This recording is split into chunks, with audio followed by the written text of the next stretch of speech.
Shalom, shalom, bien-aimés dans le Seigneur, que la grâce, la paix, l'amour, la joie, la lumière du Christ habite en vos cœurs et demeure à jamais.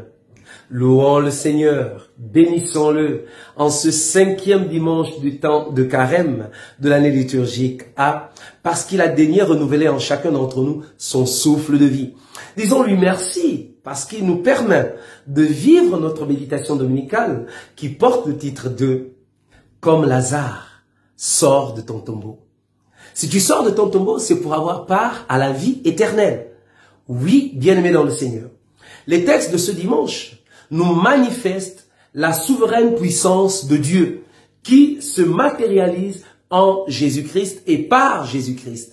Mais alors attention, on nous parle aujourd'hui de la résurrection à travers l'évangile de Jean qui nous témoigne la résurrection de Lazare. Mais derrière la résurrection, c'est en fait décider de tuer en nous le mal et pour ressusciter et entrer dans la vie. Donc les textes de ce jour nous invitent à comprendre que nous devons vivre éternellement. Mais pour vivre éternellement, il y a des efforts à fournir. Nous devons nous ouvrir à l'amour de Dieu.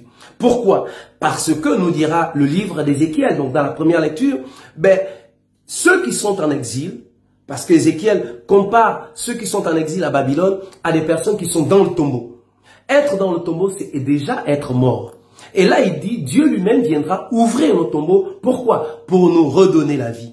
Et nous aussi, chers frères et sœurs, lorsque nous ne sommes plus libres, lorsque nous vivons dans la peur, l'inquiétude, la tristesse, lorsque nous ne sommes plus libres de nos mouvements selon le projet de Dieu, lorsque nous baignons dans le mal sous toutes ses formes, lorsque nous ne sommes plus capables de plaire à Dieu et Dieu seul, nous sommes en exil et donc nous sommes dans le tombeau. Et pour ça, nous avons besoin de ressusciter. Et pour ressusciter, Saint Paul dans la deuxième lecture nous dit, attention, il est bien vrai que nos corps sont voués à la mort. Oui, il est bien vrai que nous sommes marqués par le péché, mais par le baptême, nous avons reçu l'Esprit Saint, l'Esprit de vie, l'Esprit qui nous redonne la résurrection. Alors, ce que nous avons à faire, c'est de nous laisser conduire par cet Esprit en abandonnant le mal.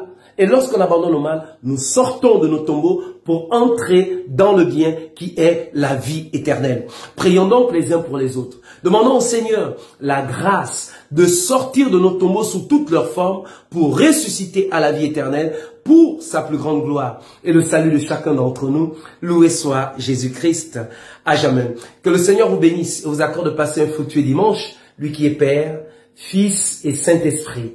Amen. Soyez bénis.